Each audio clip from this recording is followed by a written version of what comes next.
श्री नवनाथ भक्तसार कथामृत अध्याय 8 सूर्याबरोबर युद्ध। नंतर मच्छिंद्रनाथ तीर्थे हिंडत हिंडत द्वारकेस गेला व गोमतीचे स्नान करून रामचंद्राचे दर्शन घेऊन अयोध्येस आला। तेथे शरयूतीरी स्नान करून रामचंद्राचे दर्शन घेण्याकरिता देवालयाकडे चालला। त्यावेळी अयोध्यामध्ये पाशुपत या नावाचा राजा राज्य करीत होता। हा सूर्यवंशी श्रीरामचंद्राचा वंशज होय। तो आपल्या सैन्यासह श्रीरामचंद्राचे दर्शन घेण्याकरिता देवालयात गेला होता। राजा देवालयात पूजेस गेला असता देवळाभोवती पाऊल ठेवण्यास जागा नाही इतकी दाटी झाली होती। तशा गर्दीतून मच्छिंद्रनाथाची स्वारी रामाचे दर्शन घेण्यासाठी पुढे घुसली व तो जेमतेम देवळाच्या दरवाजापाशी आला। पण द्वारपाळांनी त्यास आत जाण्यास अटकाव केला। मच्छिंद्रनाथ उतावळीने देवळात जात असता त्याच्याशी द्वारपाळ उद्धटपणाने बोलू लागले। त्यांनी मर्यादा न ठेविता पुष्कळ अपशब्दांनी ताडण करून व शेवटी हात धरून त्यास मागे लोटले। अशी अप्रतिष्ठा झाली तेव्हा मच्छिंद्रनाथासही वाईट वाटले। त्यास संताप आला असताही त्याने तो विवेकाने सहन केला, कारण सेवकांबरोबर तंटा करणे शोभत नाही। या विचाराने तो उगीच राहून द्वारपाळाशी न बोलता राजासच शिक्षा करण्याचा विचार त्याने मनात आणला। राजाचा जीव संकटात पडल्यानंतर सर्व ताबेदार मंडळींचा जीव खालवर होऊन अवघे फिकिरीत पडतील या हेतूने त्याने स्पर्शास्त्र मंत्र म्हणून व रामाचे नाव घेऊन भस्म मंत्रून ठेविले। नंतर राजाने देवीची पूजा करून हात जोडून जमिनीस साष्टांग नमस्कार घातला। त्याचे कपाळ जमिनीस लागले आहे अशी संधी पाहून त्या स्पर्शास्त्राने आपला अंमल राजावर बसविला व त्यामुळे राजास जमिनीपासून सुटे होता येईना। तो चिकटून राहिला। त्याने पुष्कळ खटपट करून पाहिली पण निष्फळ। मग राजाने प्रधानास बोलावून हा प्रकार कळविला। मंत्री मोठा चाणाक्ष होता, तो लागलाच बाहेर येऊन कोणाबरोबर कोणाचा तंटाबखेडा झाला आहे काय याची चौकशी करू लागला। त्याने तर्काने असे धोरण बांधिले की नगरात कोणी जती किंवा साधू आला असेल त्याचा राजसेवकांनी छळ केल्यामुळे तो रागावला असावा। पण त्याने रागमनात ठेविल्यामुळे भगवंतास ही गोष्ट सहन न होऊन त्याचाच क्षोभ असावा। म्हणून देवीच्या भक्ताचा छळ कदापि कोणी करू नये। येथेही यावेळी असाच काहीतरी छळ राजसेवकांकडून होऊन भगवंतास शस्त्र धरावे लागल्यामुळे या परिणामास गोष्ट आली असावी असा तर्क करून शोध चालविला। तो देवळाच्या दाराशी येताच सर्व खबर त्यास लागली। त्याने मच्छिंद्रमुनीस शोधून काढिले। मग तो त्याच्या पाया पडला व हात जोडून प्रार्थना करू लागला की आता स्वामींनी कृपा करावी। तुम्ही संत शांतीचे भांडार, औदार्याला तर सीमाच नाही। या भाषणाने मच्छिंद्रनाथाचा क्रोध शांत होऊन त्यास संतोष वाटला। मग हातात भस्म घेऊन विभक्त मंत्र म्हणून त्यास भस्म फुंकताच राजा जमिनीस चिटकलेला होता तो लागलाच सुटा झाला। राजा उठून बसल्याची बातमी लागताच प्रधानाने मच्छिंद्रनाथाचा हात धरून त्यास देवळात नेले व राजास झालेला समग्र वृत्तांत निवेदन केला। मग राजा त्याच्या पाया पडला व नाव विचारू लागला असता मला मच्छिंद्र म्हणतात म्हणून त्याने त्यास सांगितले। मच्छिंद्रनाथाची कीर्ती पूर्वीच राजास ऐकून ठाऊक झालेली होती। तोच मच्छिंद्रनाथ आज येऊन दर्शन देत आहे म्हणून राजास फार आनंद झाला। नंतर राजाने त्याचा हात धरून आपल्या समागमे राजवाड्यात नेले। तेथे सिंहासनावर बसवून त्याची षोडशोपचारांनी पूजा केली व स्वतः त्याच्या सेवेकरिता हात जोडून उभा राहिला। अशी राजाची निष्ठा पाहून मच्छिंद्रनाथास परमानंद झाला। मग प्रसन्न होऊन कोणता हेतू तुझ्या मनात आहे तो मला कळव म्हणून त्याने म्हटले। तेव्हा राजा म्हणाला, मी सूर्यवंशी श्रीराम राजाच्या घराण्यातला आहे। माझे नाव पाशुपत। मला इतकेच मागावयाचे की सूर्यकुळांत उत्पन्न झालेला जो वीरशिरोमणी श्रीराम त्याची मला भेट व्हावी। ते ऐकून रामाची व तुझी भेट आताच करून देतो असे बोलून राजास घेऊन मच्छिंद्रनाथ सभेच्या बाहेर अंगणात येऊन उभा राहिला। त्यावेळी त्याने धूम्रास्त्रमंत्र म्हणून व भस्म मंत्रून सूर्यावर टाकिले, तेणेकरून संपूर्ण आकाश धुराने भरून गेले। सूर्य झाकून गेला व त्याचा सारथी अरुण धुरामुळे डोळे पुसू लागला आणि तोंडात धूर गेल्याने कासावीस होऊ लागला। तेव्हा क्षत्रिय कुळातील कोणीतरी राजाने ही धूम्रास्त्रविद्या प्रेरिली आहे असे सूर्यास वाटले। मग त्याने वायुअस्त्राची योजना बाणावर करून तो बाण सोडला।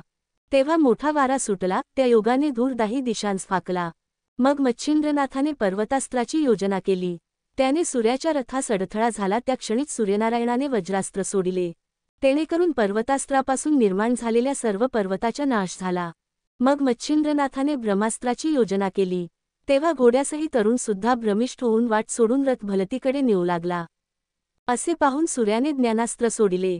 तेव्हा अग्नीवर उदाक टाकल्याने जसा तो नाहीसा होतो किंवा शिष्याचे अज्ञानपण बोध करून सद्गुरू नाहीसे करतो, त्याच्याप्रमाणे सूर्याने ज्ञानास्त्राची प्रेरणा करून ब्रह्माचे निरसन केलं। ते पाहून मच्छिंद्रनाथाने वाताकर्षण अस्त्र सोडिले। तेव्हा सूर्यासह सारथी घोडे यांचा श्वासोच्छ्वास बंद झाला व रथ उलटून जमिनीवर आदळला।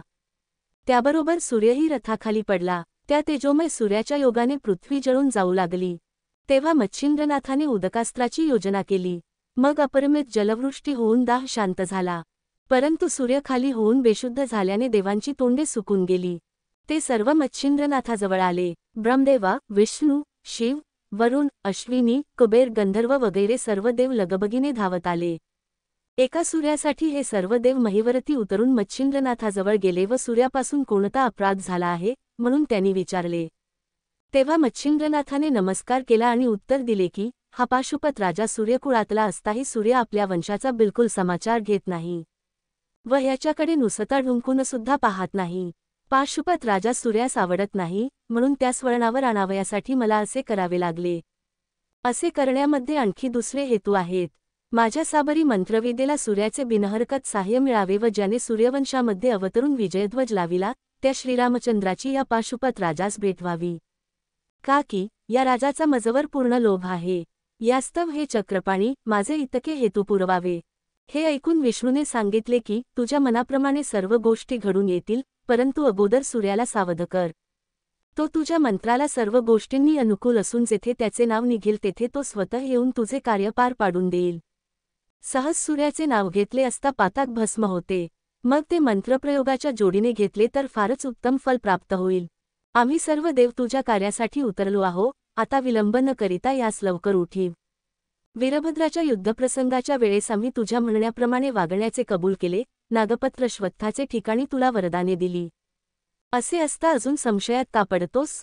असे बोलून सर्व देवांनी दुःखापासून सोडविण्याबद्दल मनस्वी भीत घातली. परंतु मच्छिंद्रनाथाने सांगितले की पाशुपत राजास रामाचे दर्शन करवा, म्हणजे माझ्या मनाला स्वस्थता वाटेल. हे ऐकताच रामचंद्र प्रगट झाले. तेव्हा राजास व नाथास अपार आनंद झाला. नंतर मच्छिंद्रनाथ पाशुपत राजासह रामाच्या पाया पडला.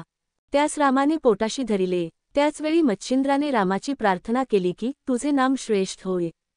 साबरी विद्येच्या मंत्रयोगामध्ये तुझे नाव येईल तेव्हा तू येथे हजर राहून ते कार्य सिद्धीस न्यावेस व ह्याबद्दल प्रसन्न मनाने वचनादाखल माझ्या हातावर हात द्यावा.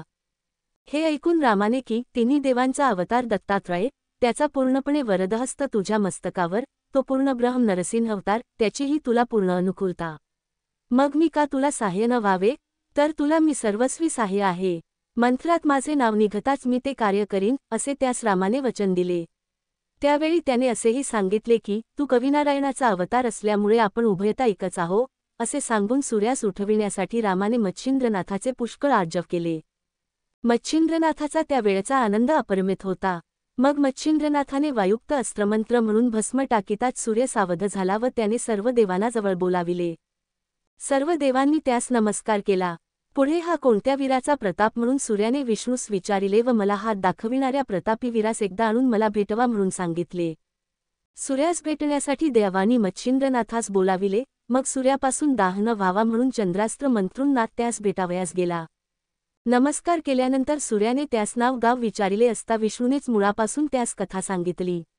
तेव्हा सूर्याने मच्छिंद्रनाथास साबरी विद्येस साह्य असल्याबद्दल वचन दिले. मग पाशुपत राजास त्याच्या पायावर घातले. आपला वंशज पाहून सूर्यास आनंद झाला.